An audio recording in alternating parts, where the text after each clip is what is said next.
4 times with Republicans, and we never had a shutdown.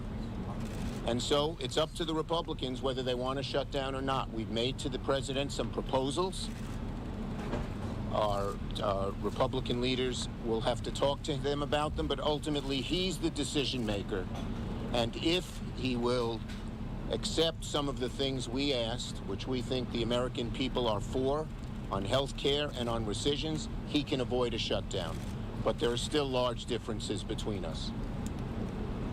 It was a frank and direct discussion with the President of the United States and Republican leaders, but significant and meaningful differences remain. Democrats are fighting to protect the health care of the American people, and we are not going to support a partisan Republican spending bill that continues to gut the health care of everyday Americans.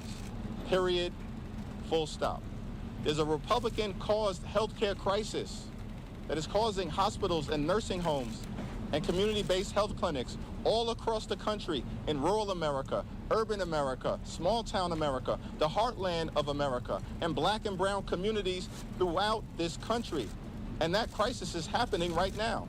And that's why we believe there is urgency to both keeping the government open, reaching a bipartisan spending agreement that actually meets the needs of the American people in terms of their health, their safety, their economic well-being and quality of life, while also addressing the dangerous Republican healthcare crisis. We laid out to the president some of the consequences of what's happening in healthcare. And by his face and by the way he looked, I think he heard about them for the first time. The closing of rural hospitals. The fact that so many clinics are closing.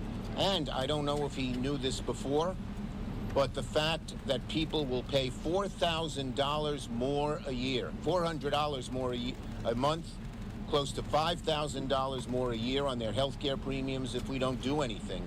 And people don't know what to do. The average working family can't afford that. I told him how I met a mother who was crying to me because her daughter had cancer.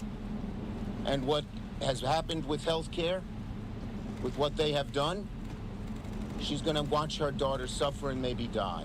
And so he seemed to, for the first time, understand the magnitude of this crisis, and we hope he'll talk to the Republican leaders and tell them we need bipartisan input on health care, on rescissions, into their bill. Their bill does not have they never talk to us. Thune didn't negotiate with me. Johnson didn't negotiate with Hakeem.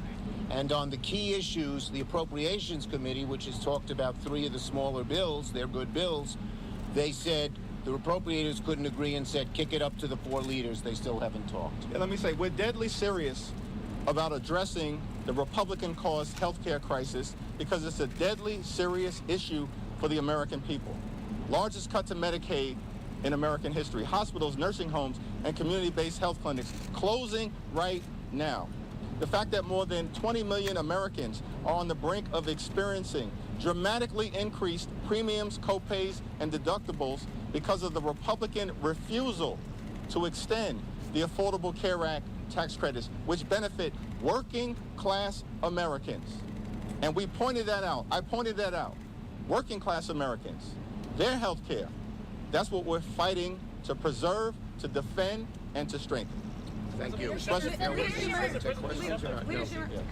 Okay, thank you, everybody. Shut down? Was there any mention of a shorter CR? Is the government going to shut down in 30 hours? All right, just listening, several questions being shouted at two Democratic leaders after this meeting with President Trump, saying that the president did listen to him, was heard in terms of some of those cuts to the medical facilities there in rural areas around the country. Of course, both sides dug in very much fully as this shutdown looming some 24 hours from now. I'm Andy Mack. We're back after this.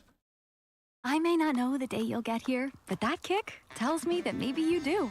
So I'm getting Pfizer's Abrysvo, the only RSV vaccine given during pregnancy from 32 through 36 weeks that helps protect babies against respiratory disease caused by RSV from birth through 6 months. So when you do arrive, I'll have helped protect you. Abrysvo may not protect all babies of vaccinated mothers. Abrysvo should only be given when you are between 32 through 36 weeks pregnant to avoid the potential risk of preterm birth. Don't get it if you've had a severe allergic reaction to its ingredients. An increased risk of Guillain-Barré syndrome was observed after vaccination with Abrysvo. A weakened immune system may decrease your response to vaccination. Most common side effects in pregnant women are injection site pain, headaches, muscle pain, and nausea. Low birth weight and jaundice were seen more frequently than placebo. You have the power to protect your baby. Talk to your OB about getting the only RSV vaccine given during pregnancy that helps protect your baby from birth. Pfizer's Abrysvo. Sup, Max? Happy vacay! You've got sun, sand, and me! A giant sit on your forehead! You again. Spring break! Woo! Know what would be so fun? Cover me with a sweaty synthetic hat, and I'll just chill under the brim, festering my little heart out. This is awesome! Woo! Another one! Gosh, I love it here. I wish I could stay here for... Pimple, meet your Mighty Patch. Gently absorb pimple gunk for results in just 6 to 8 hours. From Hero, the #1 acne patch brand.